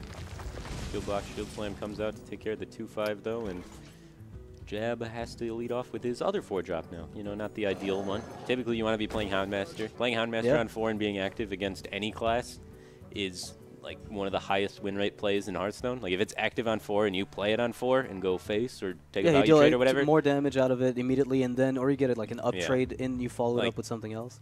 That's one of the plays in Hearthstone, like the game of Hearthstone of Houndmaster being live on 4 is one of the highest win rate plays in the game. Yeah, I don't doubt it. And it sounds kind of gimmicky to see Carrion Grub, right? Like initially, a lot of people saw the card and kind of laughed it off. But truly, the power of that card is just in the curve that it offers for the Houndmaster. Yeah. I like this deadly shot here, honestly. Yeah, I'm not opposed to it. I mean, it keeps your wolf completely alive. You get an extra hero power weaved in. You then smash the high main, or you can always Houndmaster to buff up and get an extra hero power on 6. But high main, interesting. Houndmaster. So there's the possibility, like the turn 7 play with Houndmaster plus 3 cost, either deadly or kill command. Usually it's going to be kill command, unless you curve with high main on 6. It's the extra hero power. It's the question is really, what play sets you up to drop high main on 6 better? Yeah. So what 5 drop is your opponent going to play to contest this board? Nothing. There's no 5 drops in Cthulhu Warrior. So like I really like just removing his opponent's minion, just because you can expect then the biggest thing your opponent to play is a 4/2 Divine Shield to combat it, because there's no 5 drops, right? Yeah, there's no, what's it called? I forget the name of it, the 5 drop, the Crazed Worshipper. Crazed Worshiper. Yeah, some people have been trying to experiment with this. Sure. It's a little bit on the greedy side of Cthulhu War. If Jab was expecting Crazed Worshipper, I guess this is a little bit worse than just Houndmastering, because Houndmastering would then allow him to have better board contestment against slightly better board contest, but it's not even that much better. Yeah, so I like the deadly shot. I think it sets up for high main better than going for Houndmaster does, because then your opponent has the ability to spend removal, keep their minion alive, and then value trade their Divine Shield 4/2 into your 4/3. Wow, that's really scary though if you're Cifka. Looking down at this board, I mean, you've got the axe, you've got a 3/3. Yes, you can do some cleanup work, but your health total is not going to be remotely as high as you want it to be. How high is the Cthulhu right now? I think it only got buffed once, right? So if you want to make the Twin Amps active, you have to play Beacon of Evil with Shield Block, which is super awkward. Or you can play this and then get play them both in the same turn. 1 drop plus 6 drop on turn 7. Yeah, so it makes a lot of sense his play here with going with Emperor Thorson to try and set up to activate those Cthulhu cards and then play them in the same turn. Yeah, it's also GG. It's also GG. Never mind that. So Cifka is simply going to go down a double kill command. Right there. Was it a lethal anyway? Like if he hadn't gone for, if he didn't pick up the second kill command, would have had to be Huffer, right? It would have had to be Huffer, yeah. He had Huffer. Well, actually, no. Yes, Huffer or Leok. Both of them buffing by 2 damage on the board plus the kill command. That was. He would go like he could go Huffer plus kill command is just lethal right there, or he could go Leok plus kill command plus hero power is also lethal. He was missing 1 mana to do that. It was on 7. Oh, if he was on 7, then you're right. Then it just has to be Huffer. Well, it always happens. It So always he would have gotten happens, in anyway, but Yep. in a nutshell, Cifka expected the game to go a little bit longer by one turn. There was the option of Sylvanas, which was horrible because there's the spider possibility. There's also the fact that you're not really stealing anything valuable. Yep. Once the Hyman hits you in the face, it's already done what it had to, and then you're going to die to Call the Wild on the back of that on turn 8. So living one more turn and stealing something is not very relevant. I like the play that Cifka did, trying to set up those Sure. Cthulhu activators for the next turn. I think that was the best way that he could do it. The alternative really was like the shield block play. Shield which- block and 2-drop, yeah. Yeah, it's just so weak on the board, right? And you can't be that weak on the board because he doesn't have the brawls or things that can catch him back up on the board. So I feel like he needs to be proactive, play a 5/5 on the board, take the risk that he dies to double kill command, hope it's not there. If it's not there, then he can start the process of fighting back on the board. Yeah, was there ever a turn where if you go for the shield block and cycle, or like you attack into high main and then you shield block, you pick up a revenge, I think you're low enough on health, then you might trigger it. And shield slam also ends up working out in that case to clean up the high main. There's like 2 You wanted him possible to outs. Yeah, Base tank like, the high main and pray? Yeah, like it's complete all in. I'm just trying to figure out if there was any world in which an AoE came up to help. I think it was just too low on mana to really have it reliably. The general shield rule slam as well. is don't punch a high main in the face unless you got a plan, right? Like, you generally don't punch lions in the face and then hope to find the answer. It works. What? Like, if you top deck exactly revenge? There's a shield slam possibility, but I mean, even there, it's not that good. There's like 2 or 3 outs that maybe make that play, make you live one turn, assuming there's exactly double kill command or more damage coming in. But it's not good. Yeah, don't punch lions, man. Don't. Don't punch lions for fun, at least. Yeah, there has to be a plan when you're punching a lion in the face. They get angry. They're gonna come back at you with full force, man. All right, Firebat. I appreciate your wildlife expertise. I mean, this is important advice. This could save your life. You punch a lion in the face and have a plan. Yeah. All right, news 11, boys. Lions are dangerous. So, StanCifka is going to have to replay that Cthulhu Warrior, and Jab is going to get possibly another win with this to promote himself to potential team owners. They're looking for a great player. Get his reverse sweep with the mic drop. Absolutely, and it's not that easy when you don't have the shaman to just get a free win. You're going to have to work really hard at it. Sure. I mean, Zoo can sometimes get a free win. Absolutely. I mean, he's playing a list. We'll see exactly what it looks like once it comes out. He's playing a list that can definitely take the Warriors off guard. Yeah, it can definitely cheese you out for Yep. sure. But he does lead off with the Mage, which is also a deck that can kind of cheese you out if it gets those Mana Worm starts, follow up into Emperor Thorson, into Kabbalah's Tome, into Archmage Antonidas. I think he just kept this entire hand, honestly. When you have Archmage, Emperor, and Tome, you just keep this. Really? Yeah. Against Cthulhu Warrior, you do. I don't know, man. Cthulhu Warrior can get minions on the board and be annoying.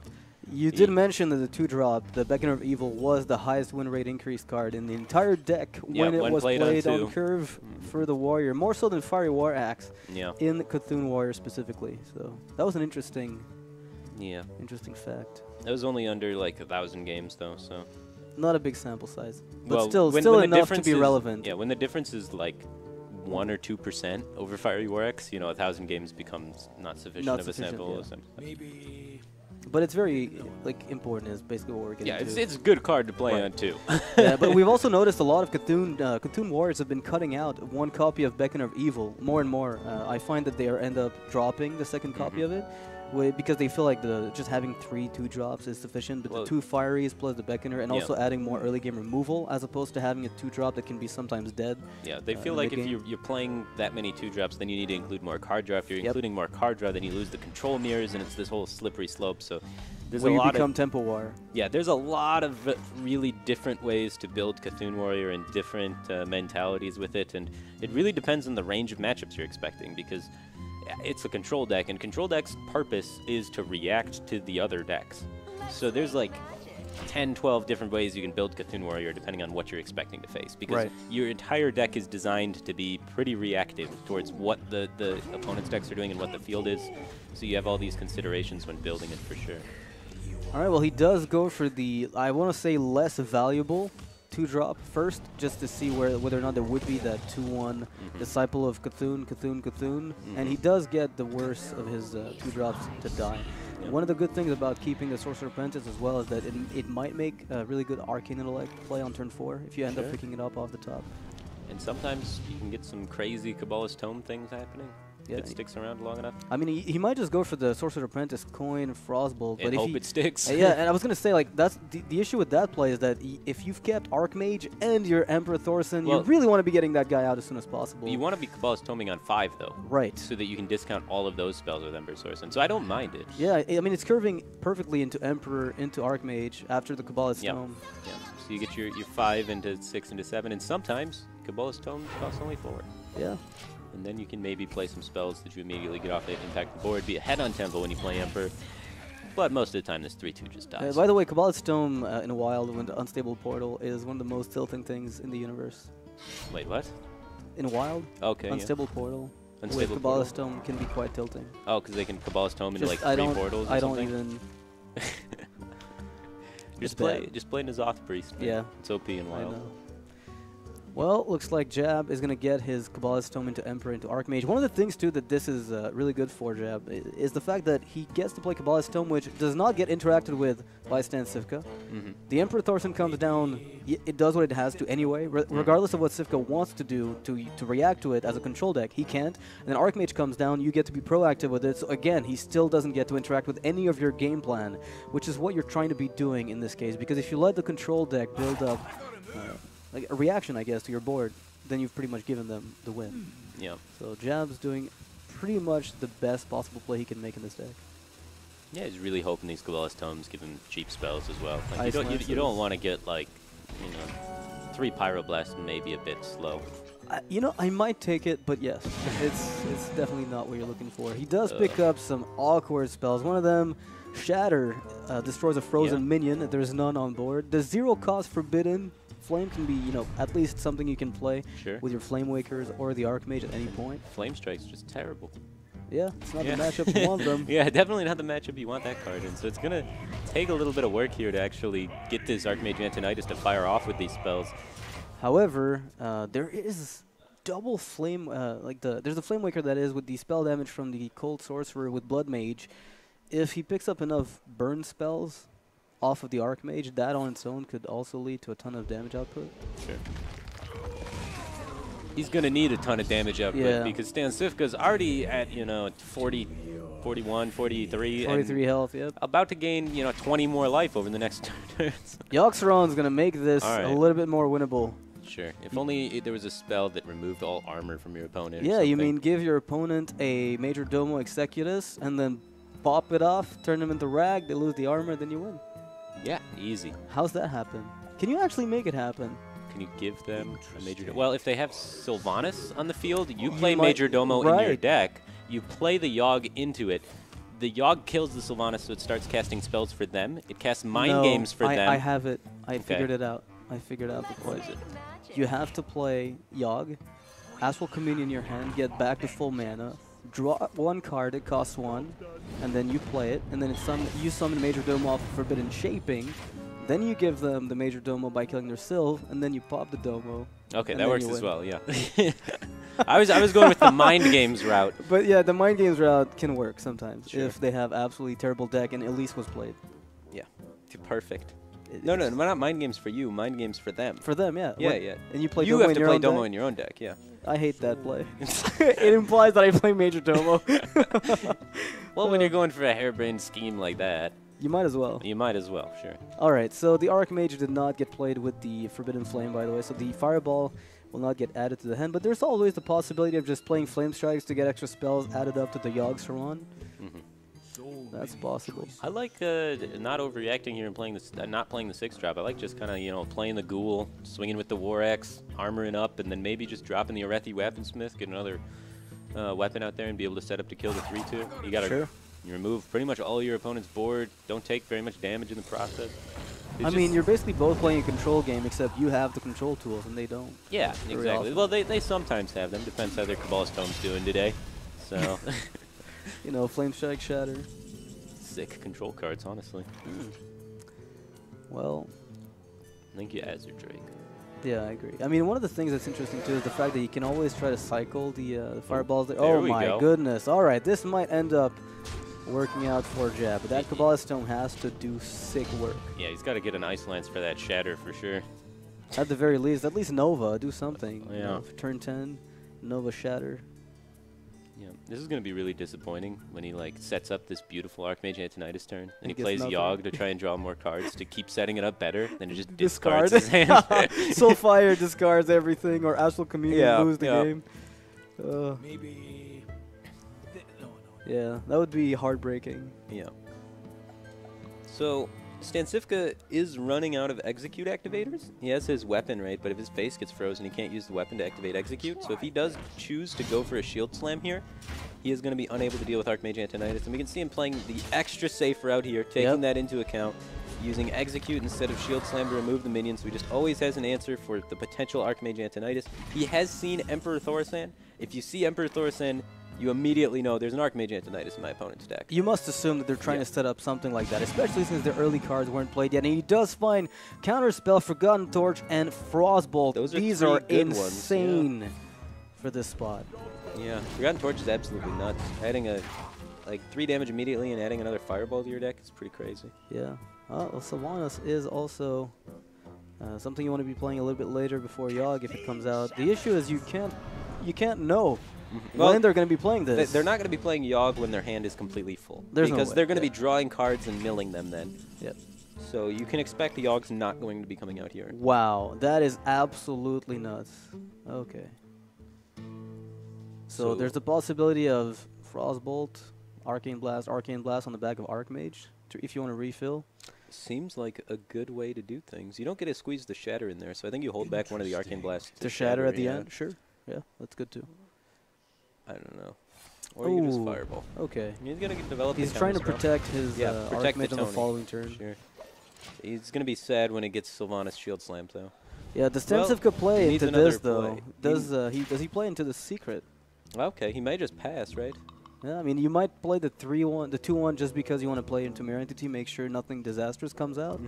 Then You he don't give- loses an Execute activator. Absolutely. So Cifka's going to have to try to figure out what's the most likely outcome in this spot. And it could be any secret because it's from Cabal Tome. So technically speaking, it's equal chance to be any secret. But you can kind of get a feel for what the secret is based on the way Jab played it, the way he set it up. So if this is good, like, if it's trying to play into Cthulhu, then Mirror Entity is, pretty sweet. I think and end up Mirror copying Entity is everything. a lot less likely because of the hesitation when he played it. He's obviously playing it intentionally to set up for something. The question is what, right? Like, Yeah. I don't know. Or it could just be a random secret at that point as well. It just could be like Vaporize or something non-impactful because there wasn't very much like. You can't try to figure out what it was based on the play that he made. There was no indication. It's really hard to tell for sure. You can't tell. The issue is what's more likely, just on the basis of a blind secret going into this. Like, you're not playing around Ice Block or anything like that. The most likely thing is something that counters spells because there's 2 secrets that do that. Yeah, exactly. Spellbender and Counterspell. Ice Block, Ice Barrier, Vaporize. You could trigger off a minion attacking face, and pop in the block. Effigy if something dies. Yeah. But no big minion was played, so you can't expect that. Not And anymore. Jab is free to try and cycle with this Antonidas if he wants. I don't think you want to play Yogg, Jab. You could just go Mana Worm Flame Strike for ultimate value, but I mean that's. I feel like That's the longer greedy. this game goes on, the more it goes in Cifka's favor because that armor keeps accumulating. And the Yogg's run also is more likely to kill you on Yeah. fatigue the closer you get to the bottom of your deck, so you do want to pull the trigger on that at some point. The issue is also one of how many fireballs he wants to be getting from this, from the Archmage play. I mean, you get 3. It almost makes it through the armor. Yeah. It's a good start, at least. Otherwise, this matchup would be lost. If it wasn't for the Archmage able to get fireballs to at least pierce through the beginning of the armor, this matchup would likely already be over. It's just, he's running out of time. So, Yeah. like, you can get 3 here, or you can wait until the dream scenario when you can get 4, but how long are you going to be able to wait for? He's starting to run out of cards real fast. And he's going to continue waiting here. Also, the counterspell becomes less valuable the more you wait. Absolutely. That's kind of why I expect he isn't Antonidas to waiting. come out here. He's And he is going, going to be playing the Archmage Antonidas. And then the double Arcane Blast, or no, he's just going to Frostbolt, Arcane Blast his own Mana Worm. He's going to go for 2 Fireballs instead of the potential 3 to deny his opponent 1 card draw. Is 1 card for your opponent worth a Fireball? I mean, the Fireball's worth basically a win at this point. But I'm just not sure if...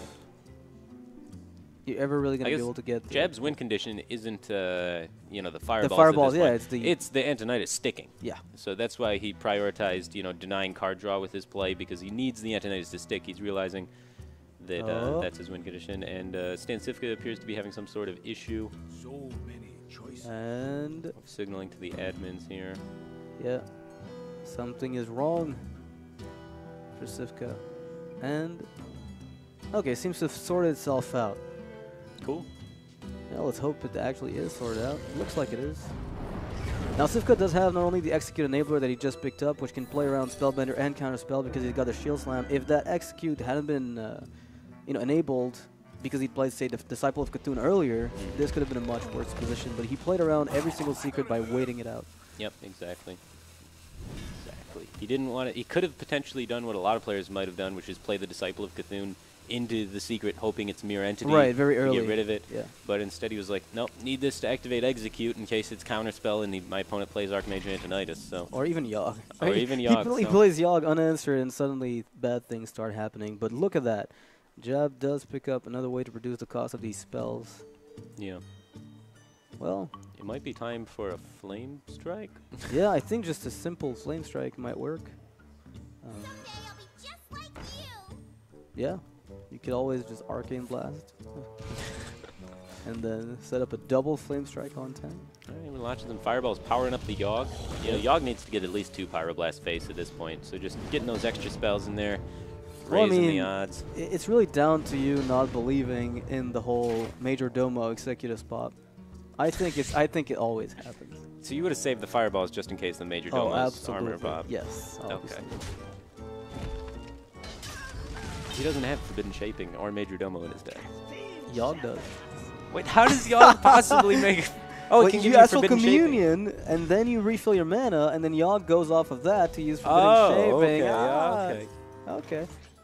Okay. Okay, now we lost the feed. Yeah, we lost the feed here. And he's yogging. We're missing the Yogg. Oh, God.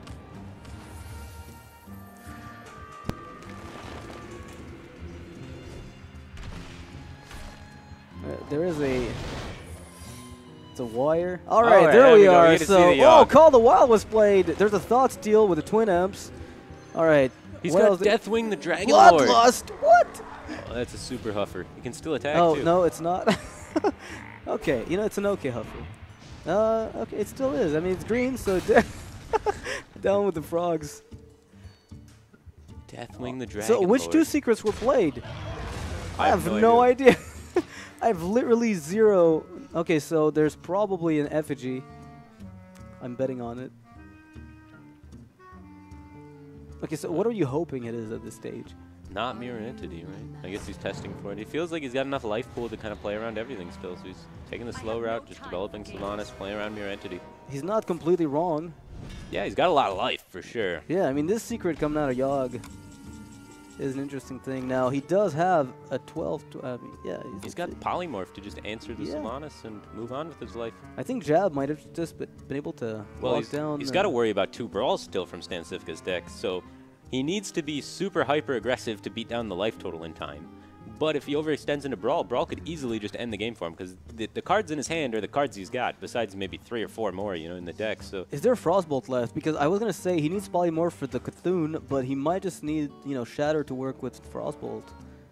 Didn't really pay much attention to the Frostbolt count. One of them was from Kabbalah's Stone, one was from the hand, I think. So there is 1 left. I think so as well. If I'm not mistaken. So he can Polymorph here and then be able to Shatter Cthulhu a little bit later on. Right. I mean, you do have a 12-12 that can tank a lot of those missiles anyway. Yeah, so for sure. How much of an issue is that really? He does have a new hero power too. Oh, he's a rogue. He renounced Darkness. Okay. Now I know what happened. He used Renounced Darkness and became a rogue player. So I'm, you know. I'm going for the trades here, saving the Polymorph. Maybe he doesn't have a Frostbolt. Yeah, or that secret is just not something he wants to be activating at all. Yeah. All right. So was he unable to play the Masters of Ceremonies? It looked like he really wanted to. I think he had time to play it. Oh, okay. Created by a Raven Idol. Sure. Sure. And suddenly Brawl. Yeah, there's the Brawl we were talking about.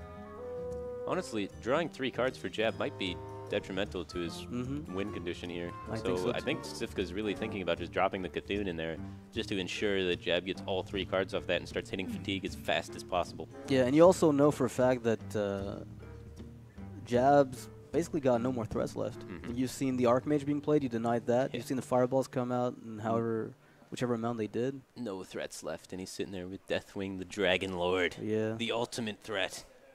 Ish. And the Zoth plus Deathwing would have been pretty sweet. Oh, that does come back from the Zoth. Yeah. That is interesting. That would have been kind of interesting if those had been picked up.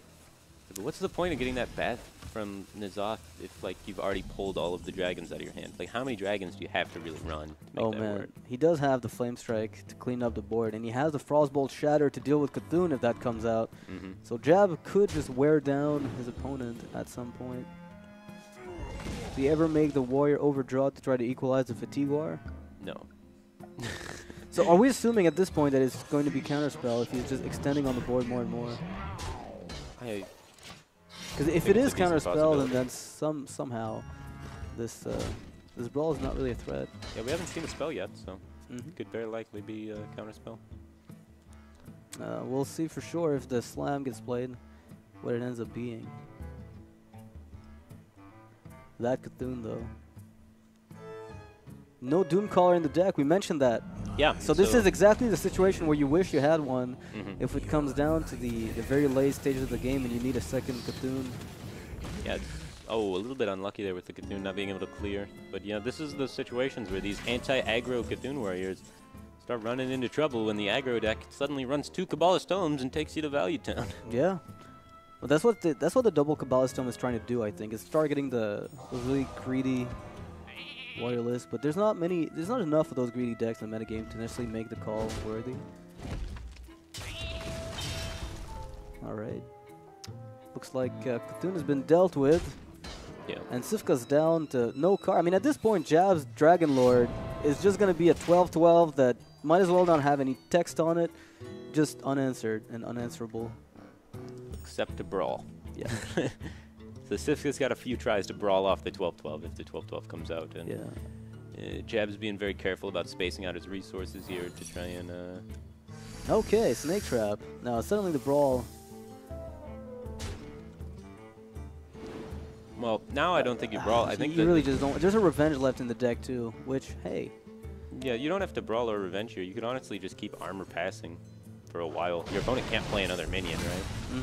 But I guess Cifka's a bit afraid of the potential burn in Jab's deck. He's got a Fireball left and a Frostbolt. And 3 spells from Kabbalist Tome that weren't shown yet. Oh, okay. So, 2 of them, sorry. So you still don't know if he's holding on to Pyroblast. Maybe then suddenly your health total becomes precariously low. So it's not Counterspell that's left, but this seems like a really good time to Deathwing Dragon Lord if there's ever any. Yeah, I was kind of surprised he ended up going for spells. He's seen Shield Slams, he's seen Execute, so what's left is going to punish him, really. His opponent needs to play a minion in Brawl, so I think now that there's these mirror images here, now Deathwing Dragon Lord's vulnerable to Brawl and you can't play it. It's worse, yeah. It got worse all of a sudden.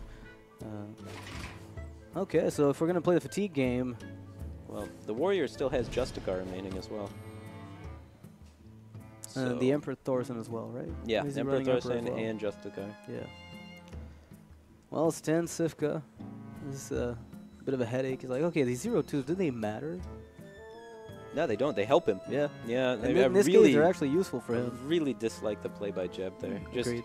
There's 2 brawls left. There's about like 8 cards left for StanCifka, and now you're just making both of his brawls exceptionally powerful. What could you be expecting from Cifka that would make those mirror images more appealing than otherwise? Like, you've already seen all of the weapons, unless maybe you've seen the shield bearers even.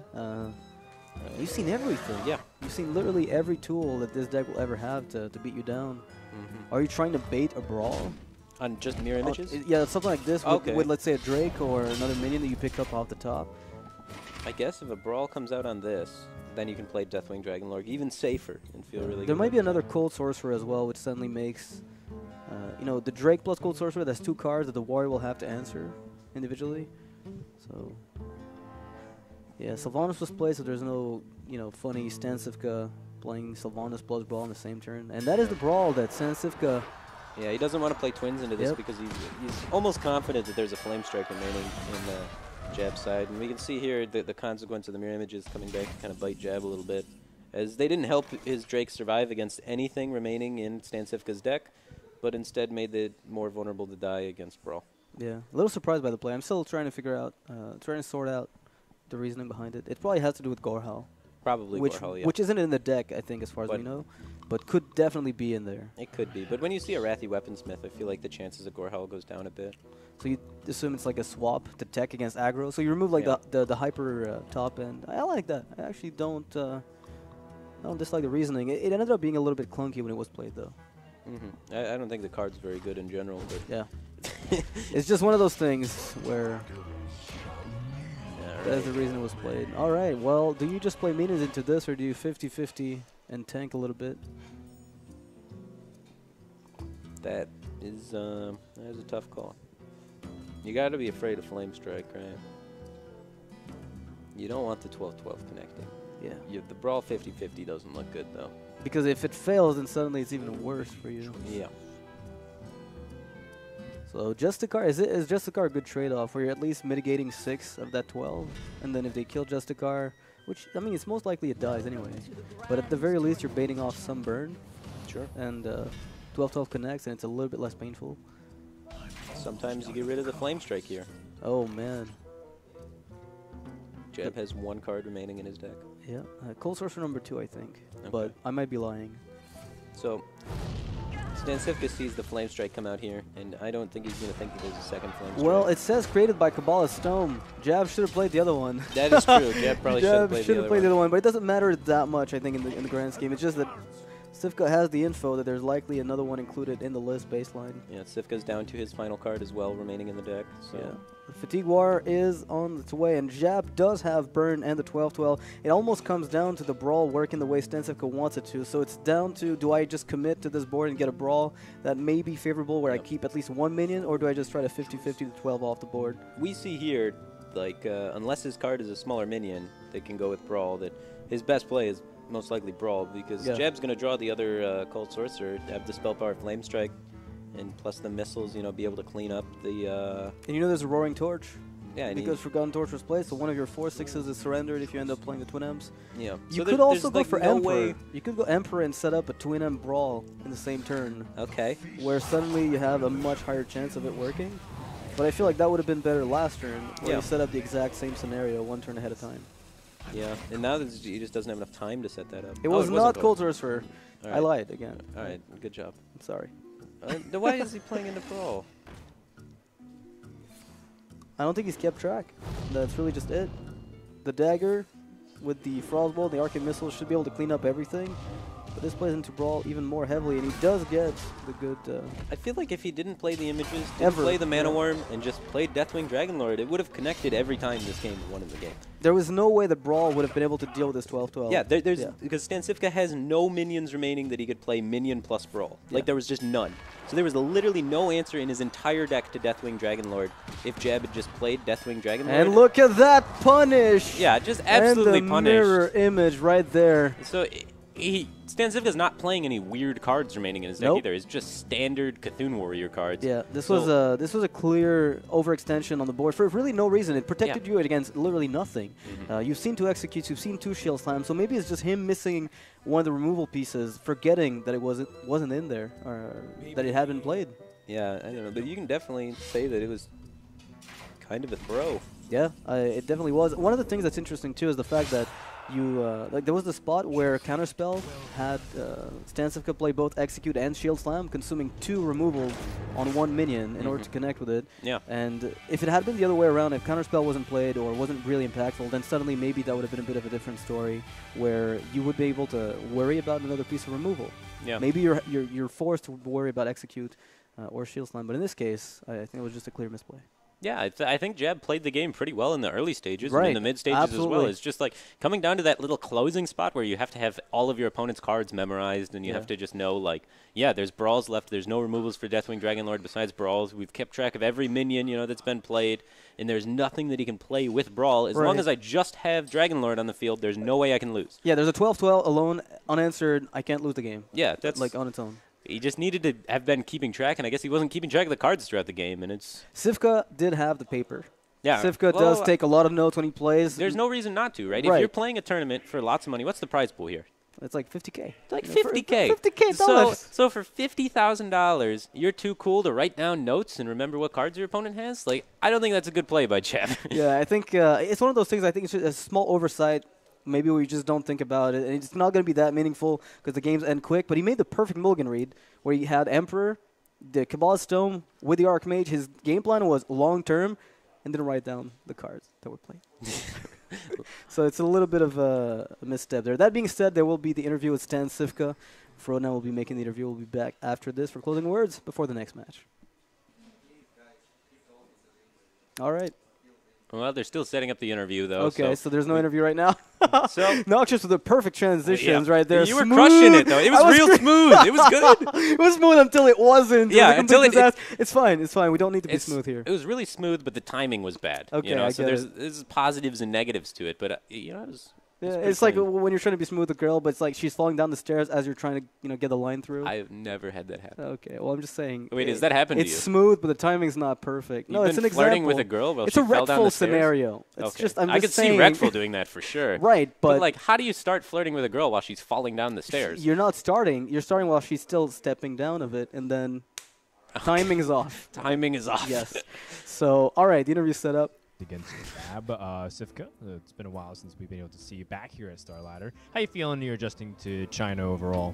Yeah, I like China. It's my 4th time here, and yeah, I like competing here. And I don't have title in China yet, so I hope I will change it this week, but it's still a long way, Awesome, and we're going to translate that for you.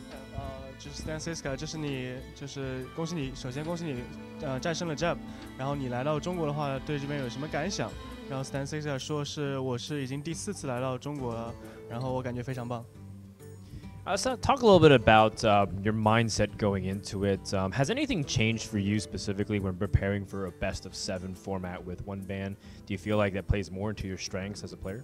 Well, it rewards player with wider range of the decks, which are able to play a lot of decks, because it's not that easy to find 5 decks you like. So I think I benefited a lot from it, because I play all the classes, and yeah, I'm working with a lot of good players, so I feel that we are able to find 5 good decks. Yeah.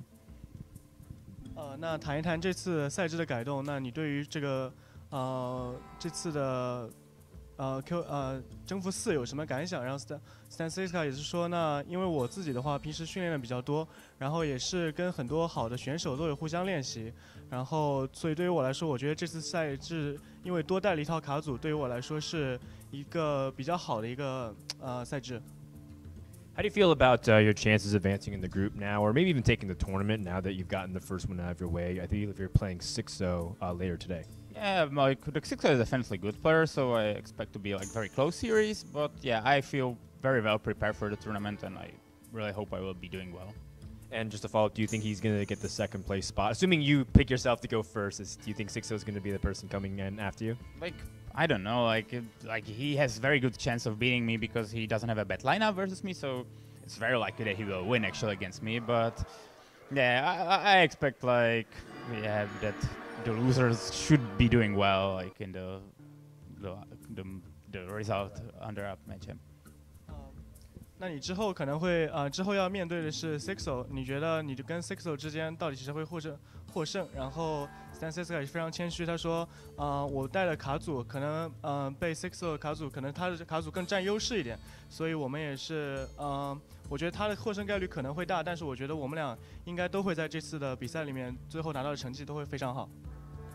You know, there's actually a bet, and I believe you're aware of it too, that Firebat has picked you to do better than 6-0 in the tournament. Do you have any comments on that at all? Do you think Firebat's faith is well placed? I don't know. I feel I'm a good player, 6-0 is a good player, and it's still Hearthstone, so anyone can do better. But yeah, I feel like I'm really well prepared, so I don't mind being picked. 也是解说之间一些开玩笑，就是说StanCifka 那 Firebat 是觉得你个人作为一个炉石选手的话是比 Sixo 要出色，然后你对这个看法是有什么想说的吗？然后 StanCifka 也是非常谦虚说我觉得我们都是很好的一个炉石选手，然后这次来说我对于我自己的准备做得十分充分，所以我们还是对于接下来的比赛我们拭目以待。Well, specifically that he bet money with 6-0 that you would do better. So there's a lot on the line too, not just pride. But we'll talk about more of that later. Congratulations, Cifka. You won your first series. Good luck in your series today. Let's hand it back to our casters and get ready to talk about our next series. Welcome back. So Cifka doesn't mind you picking him as the potential better player between him and 6-0 in this tournament. Well, not necessarily better player. Sure, better lineups, not. or at least, yeah, definitely not. I even said I think 6-0 is a better player than StanCifka. I just think after looking at all of the lineups of every player in the tournament, I think on average StanCifka goes further than 6-0. So. I mean, he did say that he prepared a ton for this, so I wouldn't be surprised if that ended up being the result. Yeah. That being said, it is going to be the next match, 6-0 versus StanCifka, so excited. we'll know for sure which of Yeah. these two picks is the better one. I'm not even going to be casting that one. I'm going to be on break. And Good. That's the one you I can want to start see counting the in most. money or not. So we'll be back after the break, guys. StarLadder and iLeague Star Series Season 2. Stay tuned.